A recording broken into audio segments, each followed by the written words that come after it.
Okay, good evening, ladies and gentlemen. Thank you for attending this meeting of the Planning Committee on Thursday, the 8th of September 2022. For those of you who don't know me, my name is Councillor Caleb Tomlinson. I'm the chair of the committee and I represent Bamber Bridge West Ward. The meeting's been recorded and streamed live to YouTube. If you're attending the meeting because you wish to speak on any of the items, you have a time limit of 4 minutes. I will time you, and when your time runs out, I will let you know. Okay, we haven't got any fire alarms scheduled this evening, so if the alarm goes off, the fire exits are behind you and we'll meet on West Paddock. If you've got mobile phones, if you can put them on silent, please. And the committee will already know that item 8 this evening has been withdrawn. And if committee will allow me, I'd like to move the agenda slightly. I'd like item 6 and 7 to be flipped because one of the applicant's agents has turned up. So I think it'd be nice of us to let them speak, and if that's okay with you all. Jolly good. Okay, let's start with introductions then. I will start with the gentleman on my left. Alex Jackson, solicitor. Councillor Maldonado, I'm the vice chair and also represent Seven Stars.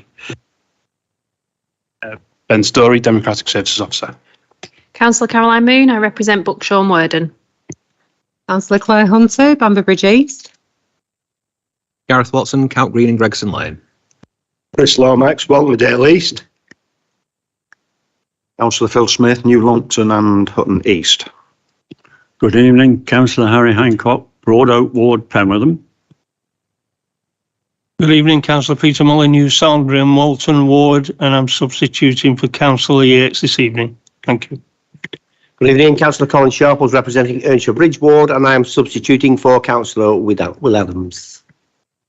Good evening, John Hesketh. I represent Longton and Hutton West. Hello, Councillor Cathansworth for St Ambrose Ward, substituting for Councillor Flannery. Good evening, Councillor Mary Green, Councillor for Moss Side and Midge Hall. Thank you. Good evening, Linda Ashcroft, Planning Officer. Good evening, Chris Salby, Development Planning Team Leader. Good evening, Stephen Brown, Head of Development Management. Okay, thanks, ladies and gentlemen. With that, I don't think we need to do apologies because it's been explained already. Do we have any declarations of interest this evening? Okay, I've read the minutes of the meeting held on the 28th of July. Councillor Hesketh? Okay, thank you. Do we need to go to an electronic vote on this, Alex? Yes? Not necessarily. Can we have a show of hands if we're in agreement, please? Okay. That was unanimous apart from Kath Unsworth, who has to abstain because she wasn't at the last meeting. She's a substitute. Yes, thank you, Chair. Members have voted unanimously to approve the minutes of the last meeting. All right, thanks, Alex. So the flip this evening, item 6 is 249B, Station Road. And Linda, if you'd like to do the presentation, please. Councillor Smith? Sorry, it was just item 5 is appeals decisions, Chair. Thank you for your innate knowledge. Stephen, can we have appeals? Yeah, Chair, there's nothing to report in terms of the outcome of any appeals, but you will remember that the committee refused the application for the Windmill Public House for the petrol filling station and spa a few committees ago. We've had the paperwork through this week from the appellant and they are appealing the decision and they're requesting a hearing, so we'll keep you informed as things progress. Thanks, Chair. Okay, thanks for that, Stephen. All right, item number 6, 249B, Station Road, Bamber Bridge. Linda, if you'd like to present this item, thank you.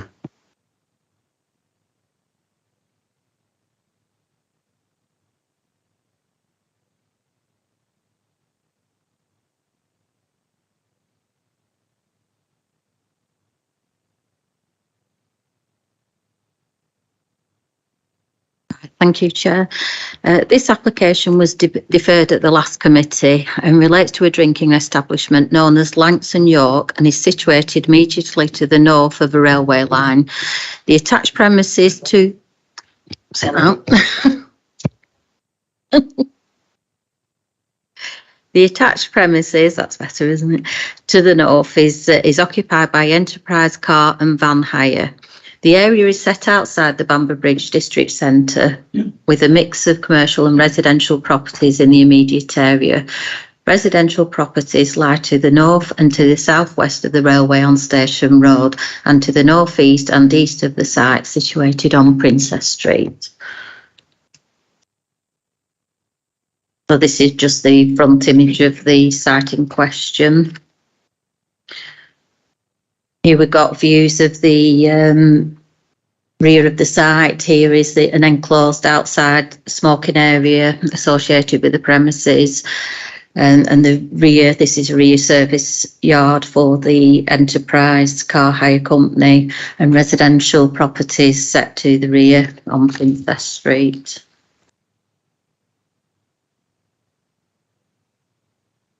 Also, we've got residential properties adjacent on Station Road and on Princess Street. This application is now for the variation of condition number 10 only and to change the opening hours from 8 AM to midnight on any day, on Sunday to Thursday from 8 AM to midnight, on Friday and Saturday from 8 AM to 1 AM. 4 letters in support of the revised application have been received from neighbouring residents and businesses. Environmental Health have confirmed that the proposed development has the potential to adversely affect nearby noise-sensitive receptors, including those premises to the rear, the residential dwellings on Princess Street. And they've therefore requested a temporary permission for a period of 12 months. And on that basis, the application is recommended for approval. However, a late request has been received to extend the opening time by an extra hour on bank holidays to be in line with the premises licence. Environmental Health generally include bank holidays when restricting opening hours, and therefore the committee's view is also requested in this respect. Thank you. Okay, thanks for your presentation, Linda. Right, we don't have any ward members wishing to speak on this. We don't have any members of the public wishing to speak. We do have the agent, Stephen Fish, if you'd like to come and speak on this item. You will have 4 minutes, okay?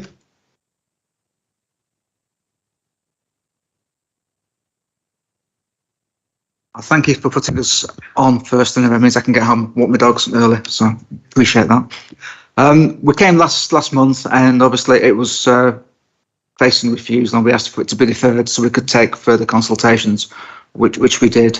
And as Linda's explained, we've scaled back the hours that are proposed, also the playing of music, and our client does take the comments by Environmental Health seriously, and we'd just like to outline some of the current measures and the proposed measures to actually control noise, because he's very mindful that obviously it's a temporary permission, this for 12 months, and he's got to manage it properly. So currently they have large clear signage asking patrons to respect neighbours with noise on the front, rear and side. They're also going to fit extra measures, including putting a door closer on the rear door to the smoking area. At this moment in time, people are going out, leaving the door open, and noise will spill from the inside to the potentially to the residents at the rear. So a door closer is being fitted, so that will hopefully restrict the spillage of noise. Secondly, they're going to do regular checks of the smoking area to keep the numbers down. So they're going to operate a maximum number of people there. So, you know, it's meant for a smoking area, not for people to congregate. So again, to keep the noise down. And thirdly, If the 1 a.m. license is granted, they're going to operate a very strict music off at 12:30 in line with last orders. So when people are exiting at 1 a.m., there'll be no music being played. So they're the measures that they are proposing to put in place, and hopefully it can be well managed over the 12 months, because we want to come back and get the temporary permission put into a full one. Thank you. Okay, thanks for your representation, Stephen. Thank you very much for that. Okay. I will now open this item up to committee. Councillor Lomax. To me, I can't. Whoops. Hello. Sorry. It's my hearing aid. Now that they've gone away, looked at it and come back, they've taken advice from our officers. I can't see an issue with it. I can't see an issue with bank holidays, although if it's a bank holiday Monday, I think people will already be in bed early, but other places get it. So I'm happy to support and propose it. Okay, thanks, Councillor Lomax. So that's a proposal for approval. Councillor Hesketh.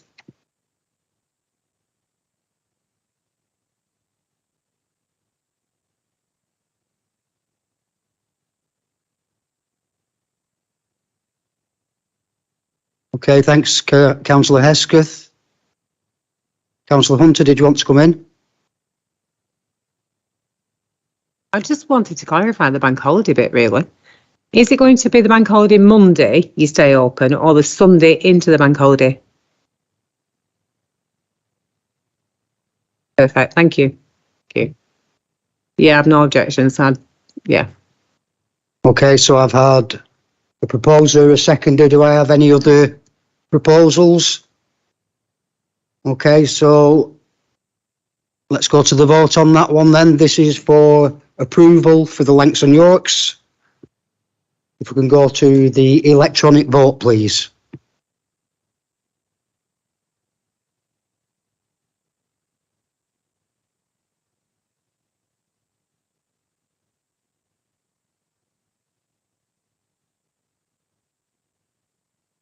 Okay, that's the vote. Alex, if you can confirm that, please. Thank you, Chair. Members have voted unanimously to approve the application, subject to the conditions in the report. Okay, thanks, Mr. Fish, for attending. All right, moving swiftly on to items, what was item 6 to what is now item 7, land off West Paddock, Leyland. And we have the Deputy Speaker tonight. Stephen, if you'd like to present this application, please.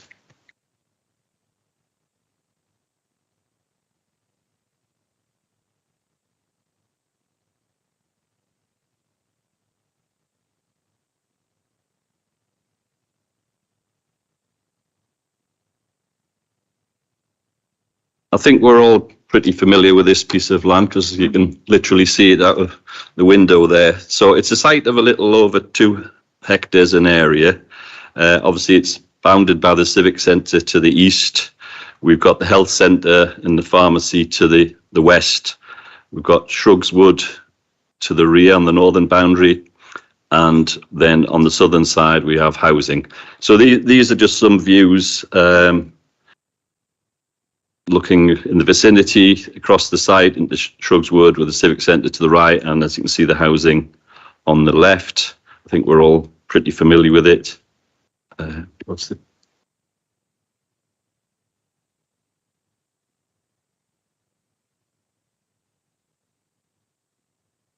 So these are some images that have been produced that I think are quite beneficial in showing the actual scheme. So it comprises of 72 extra care apartments for the over 55s. There's 64 1-bed and 8 2-bed. They're all affordable and a registered provider is to be secured. So that's just the front elevation looking from West Paddock, and that's further down towards the pharmacy. So a ground floor, it'll include a guest suite, a scooter store and a pamper suite. There's also to be a retail unit and a beauty suite, and that monopitch building you see there in the front is actually a cafe with an external terrace to the western elevation, which will be available for use by members of the public. So that's just looking at the elevations in drawn form. Top one is the view from West Paddock. And then we've got obviously the west, the north, and the east elevations, respectively. So this is the plan view, and to the rear you'll see a circular area. That's actually a sort of an outdoor amphitheatre for any events that are to be organised. And then there's defensible space indicated around the boundaries, so the residents will have their own private space, with the rest of the wider area remaining as public space. So just going back to the elevations, it's of modernistic design with red and buff brick curtain walling, grey tile and standing seam sink roof. At the widest point, it would be 116 metres wide times 64 metres deep, with the roof height of the three-storey element being between 13 and 15 metres, and the lower section where the cafe is, the bistro area, that's 4 to 6 metres. Just to put that into context, the civic centre is 17.8 metres, so a couple of metres lower than the actual civic centre. So just turning to the access points, the main access is shown on the bottom of the screen there, is indicated as the primary access, and that's directly off West Paddock. The next one will be the secondary access, which is literally linking through from the road coming into the civic centre there and going into the site. And then to the rear where it says tertiary or fire tender access, that's putting through the fence at the rear side of the car park over here, and it's literally just a grasscrete type access road that will only be used in the event of an emergency to get to the rear of the building. Looking at parking, 42 spaces are provided in total. 11 spaces will be lost from the civic centre and will be replaced by 12, which will be accessed through the secondary access, which will be barriered. 10% of the vehicle charging and spaces will be already installed for vehicle charging, and the rest will be wired for future installation. LCCs don't object subject to off-site works covered by condition, namely double yellow lines along West Paddock, bus stop upgrades, and the improvement to the crossing point at Broadfield Drive down on the corner down here. So turning to landscaping, there's a comprehensive landscaping plan is provided. So you'll see that there's additional tree planting, there's a wetland meadow, there's what have been termed rain gardens and a wildflower meadow. Wherever possible, the existing trees within the site are being retained, apart from 7 which will have to be lost to primarily allow the access, and there will be some canopy lifting on the western edge over here. An avenue of trees will be provided along the front, and that's doubling up in addition to the trees that are already on West Paddock frontage. So essentially, it's a well-landscaped external area. And then we have areas of hard landscaping, so it's not a case of external areas just being tarmac, macadam or something of that nature. It's a variety of interesting surface treatments. So the greatest part of the site is covered by policy E1, which and then there's a small area, which is the area behind the pharmacy, which is covered by G7 green infrastructure. That part is not being built on or not being touched as part of this proposal. Policy E1 aims to keep about 1/3 of the site open, which the scheme does, and advises it's suitable for business use, taking account of the sensitive adjacent land uses, obviously the housing and the pharmacy, etc., and seeks a campus-style development, which we feel this is. So essentially, in terms of the issues to consider, is one of policy compliance, whether it complies with that policy, and officers feel it does. The interrelationships that are created between the 3-storey development and the existing surrounding property, the design and appearance of the scheme, whether safe access has been provided, consideration of parking provision, and obviously the double yellow lines on West Paddock would lose some of that overspill parking from the pharmacy, but LCC have asked for a car park management policy in relation to our car park to regulate any overflow. And I was surprised to learn today when I counted them, there's actually 200 spaces on our car park. I didn't think it was as large as that. So obviously that's available weekends and evenings, when the offices are least used. And then finally, whether it's acceptable in terms of landscaping and the impact on the existing trees. So, Chair, having balanced all of those, it is a positive recommendation subject to a comprehensive list of conditions included in the report. Thank you. Okay, thanks for that detailed report, Stephen. Don't have any members of the public wishing to speak in favour or against the application? Do I have any members not on committee wishing to speak? No. Okay, do we have the applicant Simon Bell via Teams? Hello, yes, I'm here. Good evening, Simon. You've got 4 minutes to make your representations, okay? Okay, thank you very much. Firstly, thanks, Stephen. You've done a very comprehensive description of the site, which means about half of what I had to say I don't need to say.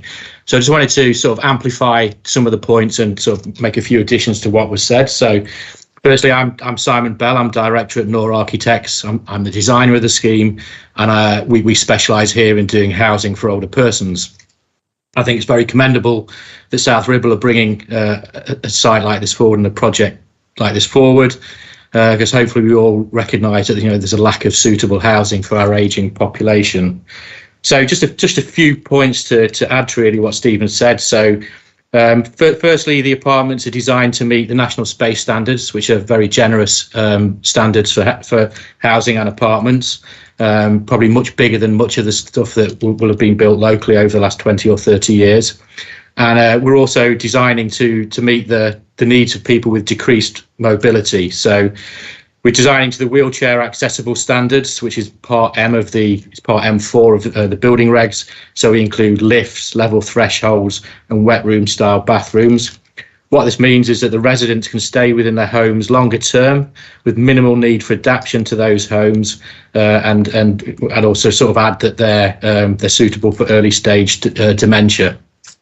So very flexible living. What we're also interested in, though, is getting intergenerational living. So we're trying to encourage people to come into this building, be that for their own means or be that to meet people that are in there. So that's a key reason that we've got the sort of the single story pavilion on the southwest corner. It gives a legible entrance to the building, but it also provides the cafe bistro and the hair and beauty salon right on a corner next to the footpaths which go through to the ponds and the wooden walk. So we see that as a great opportunity for intergenerational living and getting other people into this facility, and it not just being something for older persons, on the site next to the, sort of on an island site. So that's kind of why we've come up with the idea for the pavilion. What I would say is that the apartments are then slightly more private space. So there's a reception desk with security between the apartments and the pavilion building, and that gives people a sort of degree of privacy there. Another key thing that I'd just like to amplify is our approach to sustainability. So the building will get a very good BREEAM rating, and BREEAM, for anyone who doesn't know, is a measure of sustainability and carbon use within a building. So we're going for this very good rating. Key part of that is getting very high levels of insulation into the building to minimise residents' energy bills, obviously a key topic at the moment. And we'll also be incorporating things like solar panels and low carbon, low energy heat pumps to heat the space. Big thing for us as well is sort of mental health and mental well-being. So a key feature of the elevations is very sort of large floor-to-ceiling windows, particularly to the living room, and the use of balconies on the apartment. So every apartment will get a balcony, and that's a key thing for us for social well-being.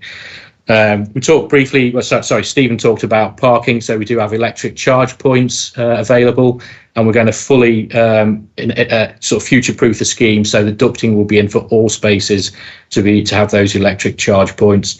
Another key feature as well is we've got a mobility scooter storage room, and what we're going to provide within that is scooters for hire, so that there's sort of like a very sort of equitable provision of scooters. We've also got a dedicated emergency vehicle bay at the front of the sides.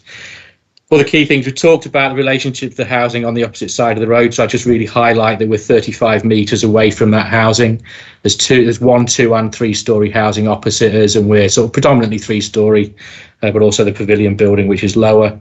Normally the separation distance would be about 21 metres. We've sought to get, an increased distance from those houses to reduce any impacts. Also say, obviously landscape's a key feature of the scheme, and hopefully that came through on some of the drawings that were put up on the screen. We do lose 7 smaller trees, but we're putting in significant amount of trees to replace those. I suppose sort of final point is, the proposed developments for older persons housing, it's available at an affordable rent. In our view, it's a very high quality design that we've put forward, and it meets the required standards for older persons to help meet the changing needs of our ageing population. The scheme is fully policy compliant as far as we believe, and we'd respectfully request that the committee approve the scheme before them. So thanks for the opportunity to speak. Okay, thanks for your presentation, Simon. Thank you very much. Right, let's open this one up to committee, please. Councillor Smith. Thank you, Keir. Just a question for Stephen. He mentioned 42 car parking spaces in total. I think in the report it says 37 in total, and I'm just looking at the plan here and I just can't quite see where it is, but if you could explain that, Stephen, thank you. Yeah, certainly. The plan shows 42 new spaces associated with the development, but Debbie, in preparing the report, has said 37 to mitigate against any loss of spaces that within our car park going for the tertiary means of access for the fire engine. So basically it's just offsetting what will be lost within our car park.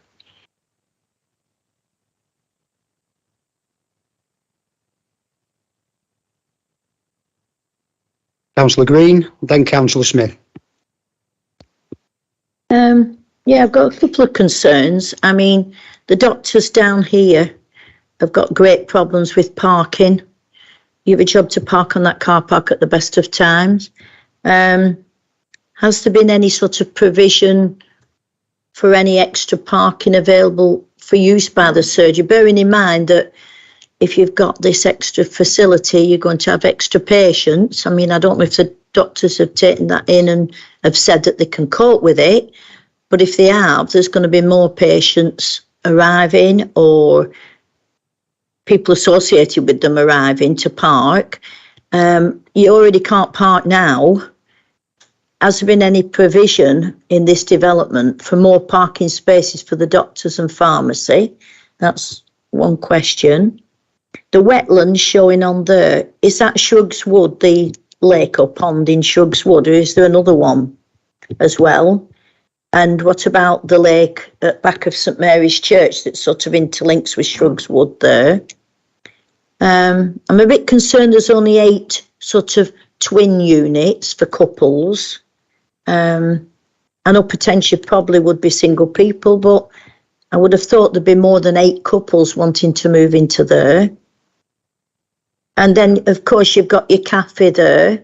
Would they take some of that parking up as well? So it's going to be even worse for the doctors to park. And also, if any of the elderly people from Robert's house across might start going across to the cafe there or whatever, the facilities there, is there any plans with highways to put sort of zebra crossing in or anything, any potential to help the elderly people cross that road there at that point, which would help them going to the doctors as well and the pharmacy? Stephen, have you... Yeah, thank you. Yeah.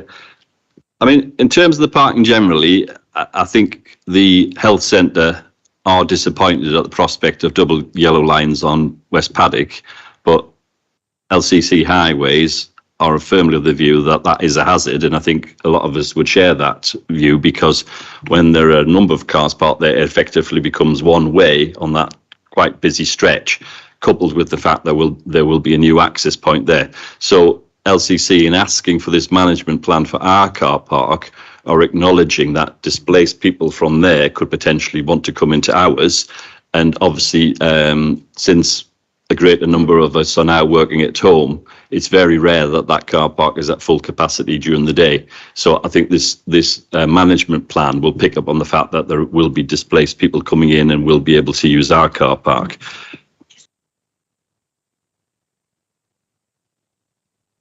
Councillor Green, can you put your mic on? There's a grass verge all the way along, and have highways not considered sort of turning that grass verge into a sort of a lay-by, so you wouldn't block the road then? And I'm not being funny, but from the doctors up to this car park, for somebody who's elderly or not well, I mean, if you were well, you wouldn't be going to the doctors, wouldn't feel able to walk all this way from our car park all the way to the doctors.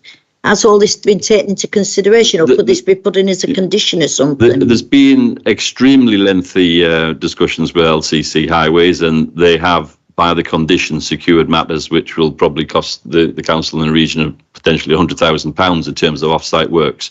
But I think the general feeling was, in terms of any impact on that verge, obviously there's the nice landscaping on there, and it provides that buffer for the residents on the other side of the road from the new scheme. So it wasn't something that LCC Highways requested and therefore supported, but there was an acknowledgement, as I say, that this was in close enough proximity to meet the requirements of the surgery.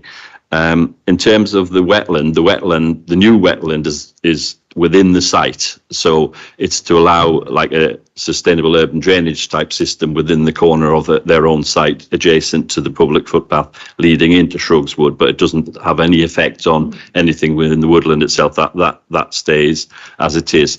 In terms of the twin unit, all I can say is we're just responding to the scheme that was submitted to us in terms of what they see as the market demand. So obviously, if the applicant wants to comment on that, they can. Then in terms of Robert's House, then, you know, nothing's ever ruled out. So in the future, if it is clear that is a problem with residents using the cafe, then that's something that we can revisit with LCC Highways, because at the end of the day, it will be the council scheme, and, you know, they have the ability to control that and look into any further implications of that. Yeah. Yeah, just thanks, Stephen. I will ask the agents to come in, but my understanding of these units is twin units are 2 bedrooms. It's not just for one person. The 2-bedroomed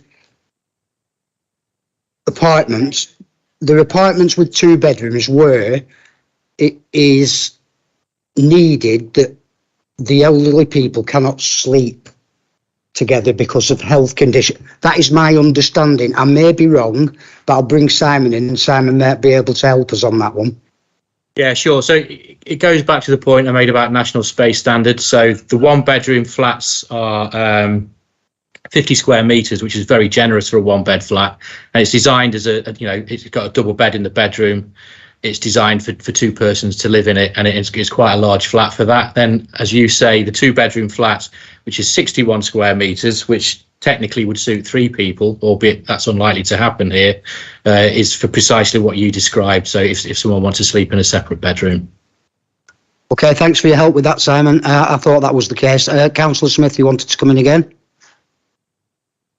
Yes, thank you, Chair. And I'm not 100% sure whether this is a planning consideration, but I suppose it's a concern, and it's really on the doctor's surgery there, where there's sort of the lack of a surgery, and the doctors have confirmed there's actually no capacity. It is an extra care centre, and by that I'm sure that the residents will need fairly regular access to doctor's surgeries or doctor's services, if you like. And you might say, Stephen, it's not a planning consideration. It may not be. It may be something that we can't consider it here, but it's something that is concerning from my point of view, that it quite clearly said there isn't access to the doctors. We know where the nearest hospital is, but if there's no access to the doctors and you've got all these apartments, if you like, which are needed. Don't get me wrong, we do need these sort of things. Absolutely, there's no doubt about that. 72 apartments, which could be a lot of people. So if you could just sort of clarify that particular point. I mean, basically anything is capable of being a material consideration, and access to healthcare and dentists and so on is. I think the problem is when we've discussed this with the bodies over the years, they tend to react to development rather than be proactive. So they wait till the demand is there, till they get the funding to then create further surgeries or expand doctors. It's rare that they'll do it in anticipation of development coming forward. And I know in some respects that seems the wrong way around to do it, but that seems to how it works for healthcare and for dentists. I know we had the education discussion last night where they are being proactive in terms of looking forward and bringing the school places forward, but in terms of healthcare it still seems to be a reactive process. So yes, they will have to take into account that demand and bring facilities forward on that basis, essentially. Okay, Councillor Smith. Yeah, just one more, and there's Just one more. Yeah, something with regard to environmental health and about the council's commitment to becoming net zero borough by haven't been addressed. Is there a way at some stage in the future that it will be addressed, or it doesn't define what it is, but it just says it hasn't been addressed? In my view, it says some of the things haven't been addressed rather than that. Yeah. Thank you. Yeah, as the applicant has confirmed, in terms of the fabric of the building, it meets every standard going. We've got all the electric charging points and future proof, so we feel that it really does exceed what it needs to exceed. So we were a little bit surprised by that comment, but we feel it meets everything that it needs to in terms of the planning legislation. Okay, thanks, Stephen. Councillor Smith. Yeah. Thank you, Chair. I think from what I could see, obviously read the report very, very carefully. I'm sure we all have, and we're all reasonably familiar with what it's going to bring to the community. And I think, I've already outlined that these type of accommodation is needed. I'd much prefer single story and a little community of bungalows, as most of it would ideally see, but that just takes up a lot of space and is very, very expensive. And I think this is probably a sensible alternative. There's plenty of these around. I've actually visited a few and I think they do actually serve a purpose, and I think that's really good. And I'm purely in planning terms, Chair, and that's what we're talking about, a planning application. I would like to go for approval, Chair. Thank you. Okay, Councillor Smith, thank you for that. Councillor Lomax, then Councillor Hunter. I was just going to say that I have no objection to this whatsoever. I think there will be enough parking in the end. Should people have a problem actually getting to the doctors, I know it's rare, but they do home visits, and it is going to be that sort of facility where maybe it is needed. So, I would second the proposal. Okay, thanks, Councillor Lomax. Councillor Hunter, then Councillor Mrs. Green. Sorry, I was just going to say what Chris has just said, so Councillor Lomax has just said. Okay, thanks, Councillor Hunter. Councillor Green. Yeah, much as it looks, a nice development, etc., I've got serious reservations. I'd like to put in for deferral till we get a bit more clarity with the doctors getting together. I mean, there's 2 surgeries here. They need to get together and convince me that they're going to be able to cope with all this. And also the parking. I'm not happy with the parking. I think it's going to cause massive problems on West Paddock. So I would like to propose deferral till things are clarified and sorted out a little bit more. Okay, thanks, Councillor Green. I thought, did we not just say that the doctors isn't a planning consideration?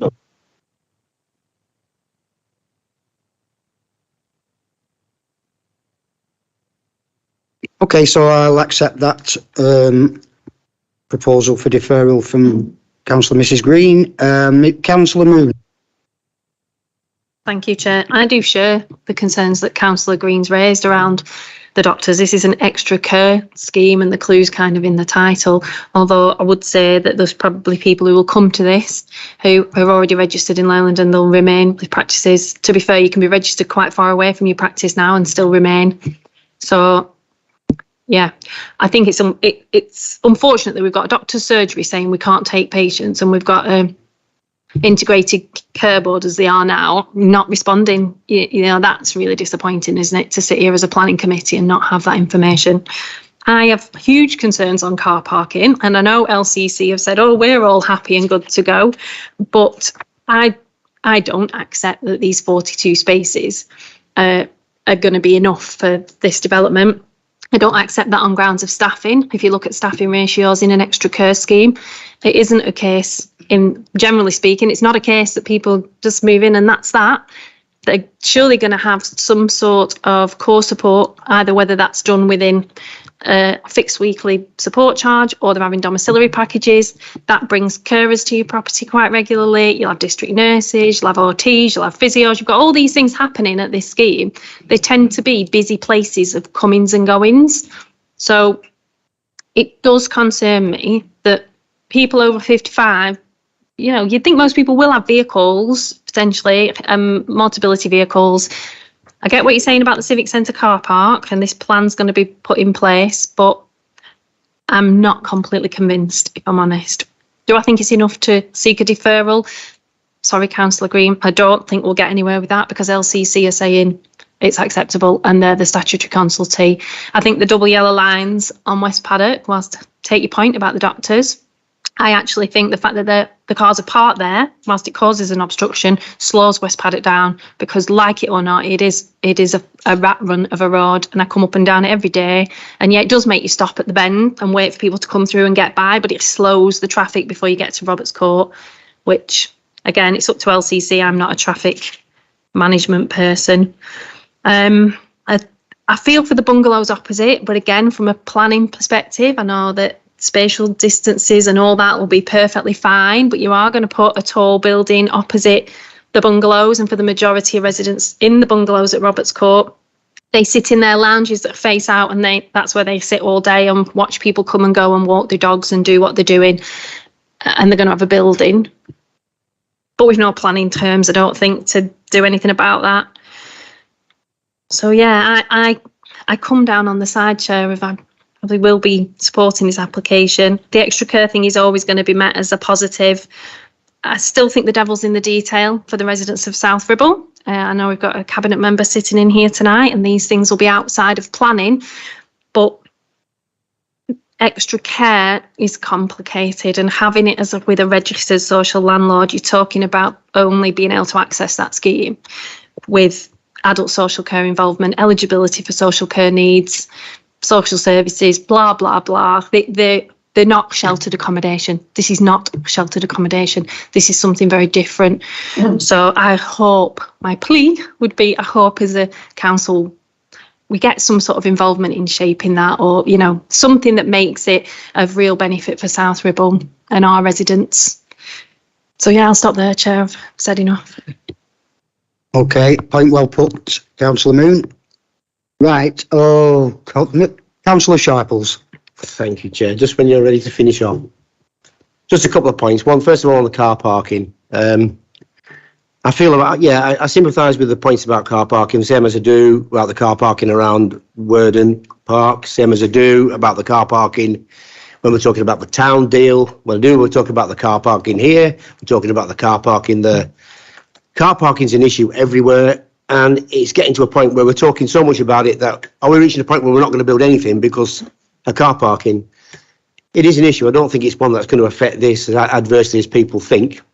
The other point about the medical side of it, we went and visited an identical unit in Chorley when I was with the scrutiny committee. And one of the questions I asked was about the medical services that were applied. No, obviously, they don't provide an on-site medical facility, but they have on-site first responders. They know all the residents. They have people that look after each floor. They're in contact with the residents all the time. They can get medical help for those residents that need it instantly, and it's very, very well organised. So I don't really think that's as big an issue as people will think either. And in terms of car parking, I'd hate to think what the car parking would have been like if that was built as a leisure centre. Point well put. Right, okay, Councillor Mullinor, and then I'm not taking any more then, and we're going to vote on the amendment for deferral, and then we'll go into the vote. So, Councillor Mull. Yeah, thank you, Chair. Parking's been brought up on a number of occasions, and obviously it will be a problem.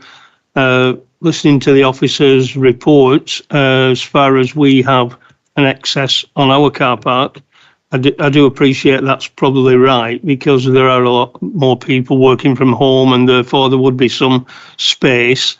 We've got a list of a comprehensive list of conditions that I think will cover it. If there are going to be any problems, I'm sure we can overcome them. So for me, again, we've had planning permission for this area for a long time. If it wasn't this building going up, something else would have gone up, and you'd have had the same thing from the neighbours across the road and this, that and the other. I think this is a worthwhile development, and on reflection, I think we should go forward with it. Thank you. Okay, thanks for your input, Councillor Mullinor. Right, so we had a proposal for approval from Councillor Smith, which was seconded by Councillor Lomax, and then we had a proposal for deferral by Councillor Mrs. Green. So do I have a seconder for the deferral?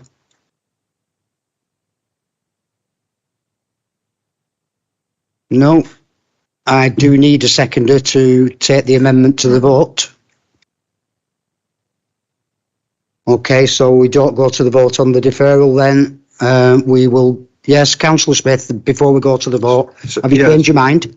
It's just only a quick one, Chair, if I could come in, because it's obviously it's a really important project for South Ribble, one way or another for Leyland. We all have concerns with regard to car parking, and it will be a problem. We know it will be a problem because it always is. The problems or the concerns with regard to the doctors and the doctor's surgeries is a real concern. I don't think there's anything we can do about that with a condition wise. I mean, if there is, let's add a condition to it. But I don't believe there is anything we can do about it condition wise. And Stephen's quite right. We had a meeting last night where we were discussing various things with regard to the local plan and education. And quite rightly, they don't provide education places in advance of buildings, in advance of the capacity they need. They wait till the capacity is there, and then they build the schools into the capacity, or so they tell us. We've yet to see that, and this could very well go wrong in the sense that there will not be medical services available as and when the residents need it. But I'm not sure whether that's for us to judge, to be quite honest. I think it's really, really difficult. But I'm comfortable with the proposal, Chair. Thank you. Okay, thanks, Councillor Smith. So we are going to go to the vote then on this. And this is for approval with conditions for the land off West Paddock.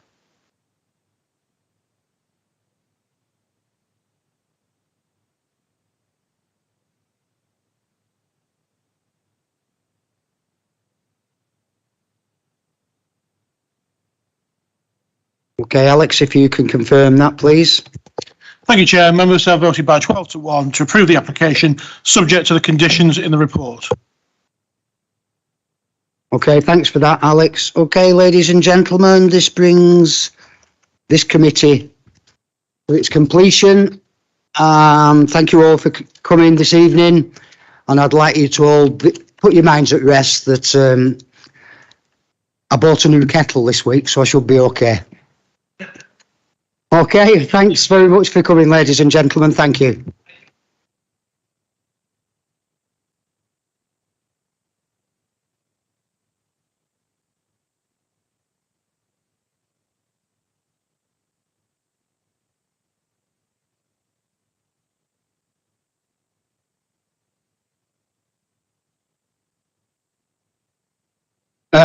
Ladies and gentlemen,